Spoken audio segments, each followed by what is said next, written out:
Robert টি Kiyosaki রচিত rich dad পুর dad, ধনীরা কিভাবে অর্থ আবিষ্কার করে বইটির বাংলায় অনুবাদ করেছে দিবেন্দু দ্বীপ। আজ পাঠ করছি বইটির 11তম পর্ব। 30 সেন্ট পাওয়ার পর। সেদিন সকাল 9টা থেকে আমি ও মাইক মিসেস মার্টিনের জন্য কাজ করতে থাকলাম। তিনি একজন দয়ালু ও ধৈর্যশীল নারী ছিলেন। তিনি সারাক্ষণ বলতেন যে মাইক ও আমাকে দেখে তার 2 ছেলের কথা মনে পড়ছে। তার ছেলেরা এখন বড় হয়ে গেছে। মিসেস মার্টিন দয়ালু হলেও কঠোর পরিশ্রম করতে পারতেন, আর এ কারণে তিনি আমাদেরকে দিয়ে অবিরাম কাজ করাতে লাগলেন। আমরা 3 ঘন্টা ধরে টিনে ভরা জিনিস সেলফ থেকে নামাতাম। একটা পালকের ঝাড়ু দিয়ে প্রত্যেকটা টিন থেকে ধুলা ঝাড়তাম এবং তারপর আবার সেগুলোকে পরিষ্কারভাবে সেলফে গুছিয়ে তুলতাম।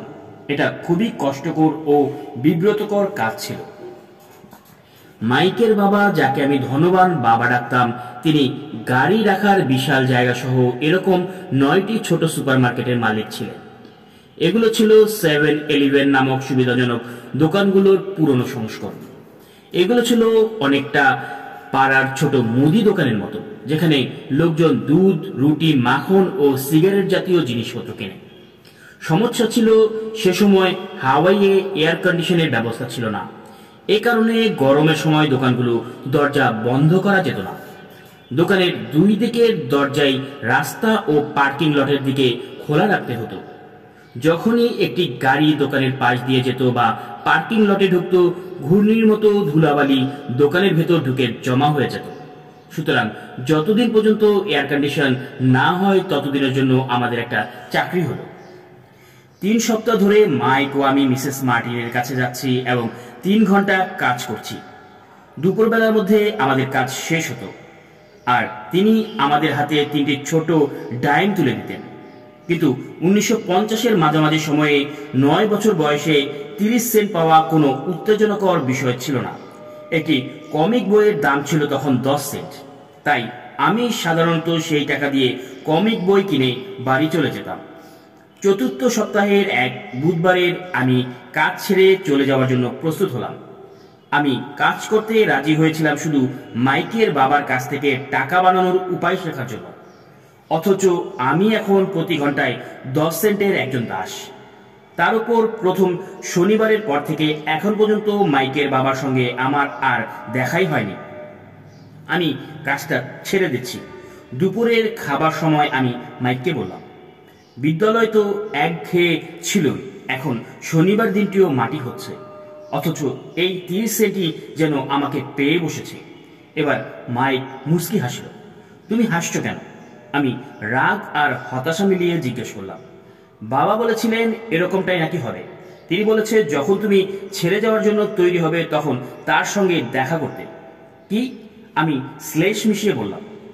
তিনি আমার হাল ছাড়ার জন্য অপেক্ষা করছিলেন? অনেকটা সেরকমই, মাইক বলল। বাবার ধারণাটা একটু ভিন্ন রকম। তিনি তোমার বাবার মতো করে শেখান না। তোমার মা ও বাবা প্রচুর কথা বলতে শেখান।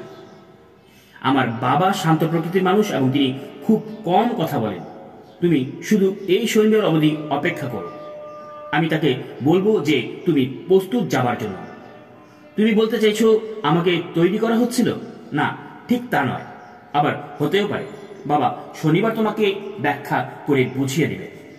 শনিবার দিন লাইনে অপেক্ষা করা। আমি মাইকের বাবার মুখোমুখি হওয়ার জন্য প্রস্তুত ছিলাম। এমনকি আমার আসল বাবাও তার উপর রেগেছিলেন। আমার নিজের বাবা, যাকে আমি গরিব বাবা বলে ডাকি, তিনি মনে করেন যে আমার ধনবান বাবা শিশুশ্রম আইন লঙ্ঘন করেছেন এবং এর একটা তদন্ত হওয়া দরকার। আমার শিক্ষিত গরিব বাবা আমাকে বলেছেন আমার যা প্রাপ্য তা দাবি করতে ঘন্টা কমপক্ষে 25 সেন্ট। আমার গরিব বাবা আমাকে বলেছেন আমি যদি বেশি মাইনে না পাই তাহলে আমি যেন তাৎক্ষণিকভাবে কাজটি ছেড়ে দিই। আর এমনিতেই ওই বাজে কাজ করার কোনো দরকার নেই তোমার। গরিব বাবা রাগ আর ক্ষোভের সঙ্গে বলছিল। শনিবার সকাল 8টায় আমি আরও একবার মাইকের বাড়ির সেই ভাঙা দরজার দিকে ঢুকলাম।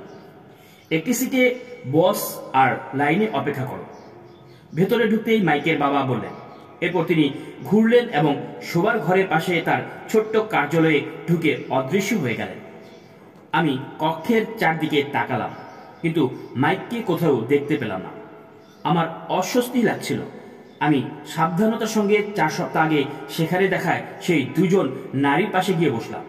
তারপর মুচকি হাসি দিলেন এবং সোফার এক পাশে সরে গিয়ে বসার জন্য আমাকে জায়গা দিলেন। এর মধ্যে 45 মিনিট পার হয়ে গেছে, আর আমি রাগে জ্বলছিলাম। দুজন নারী তার সঙ্গে দেখা করে 30 মিনিট আগে চলে গেছেন। আরেক বয়স্ক ভদ্রলোক 20 মিনিট তার সঙ্গে অবস্থান করে চলে গেছেন।